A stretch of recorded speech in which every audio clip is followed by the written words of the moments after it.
Welcome to Feed Dump, and in honor of E3 week, we are failed video game consoles. I am the Virtual Boy, and I can't see properly now. Joining me this week is the Phantom. Even now, I'm not actually here. And the Ouya. I'm not wrong. Ooh, snap.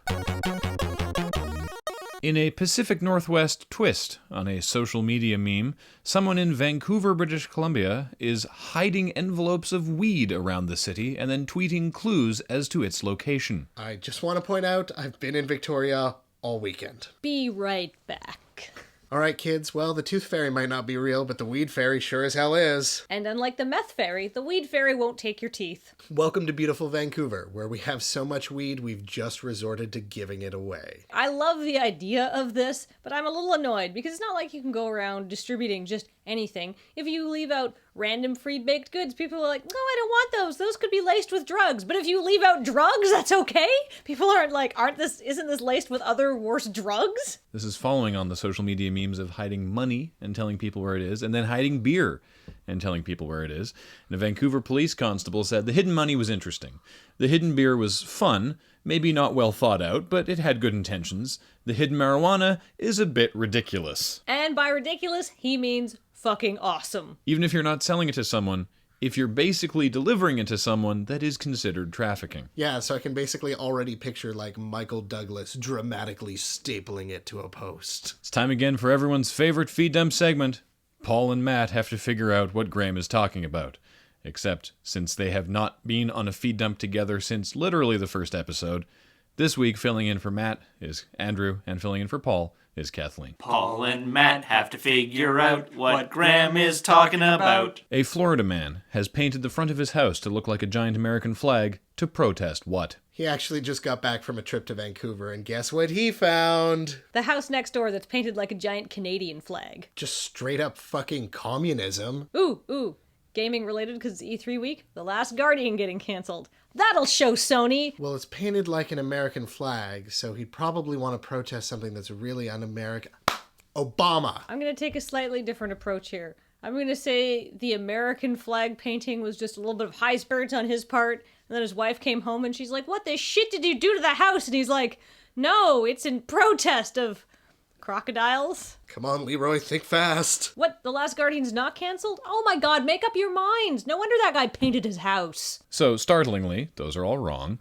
As it turns out, the guy lives in one of those neighborhoods, and a neighbor complained that a Christmas tree that they were storing on their front porch had fallen over.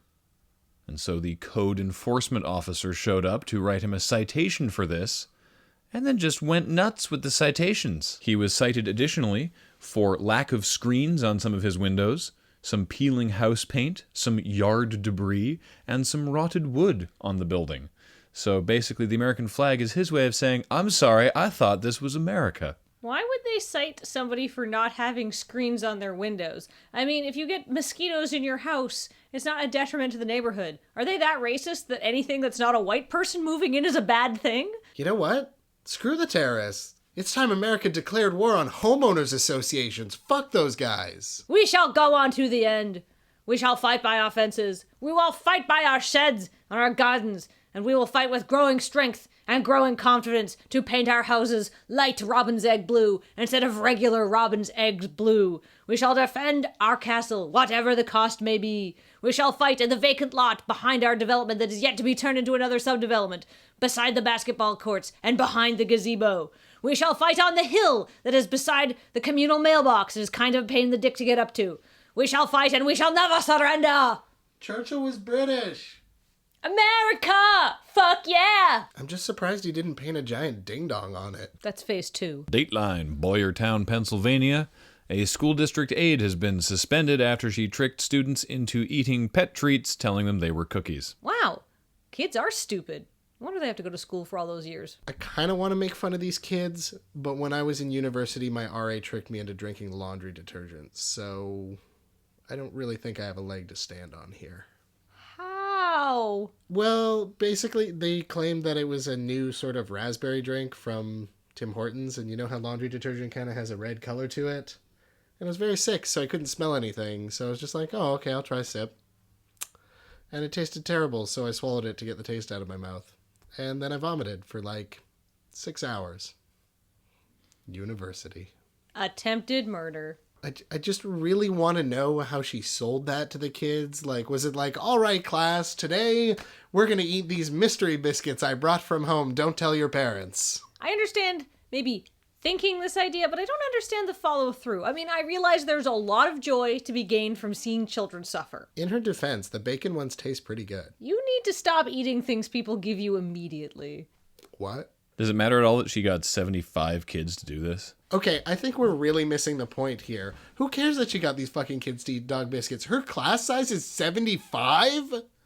Man, teachers have it rough. Let them do what they want. To be honest, with 75 kids in the class, I'm impressed she got them to do anything. Well, with that many, you need to stack them, and I guess the most logical thing is just like pet carriers, so they're in cages, right? That's how I'd run my classroom.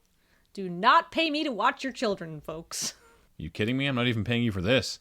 Until next time, remember, there may be better sources for news, but they don't have this hat, which used to have a complete matching suit of armor, but then a creeper blew up and I accidentally hit the wrong buttons and I threw it into lava. So now I just have the helmet. But my head is safe.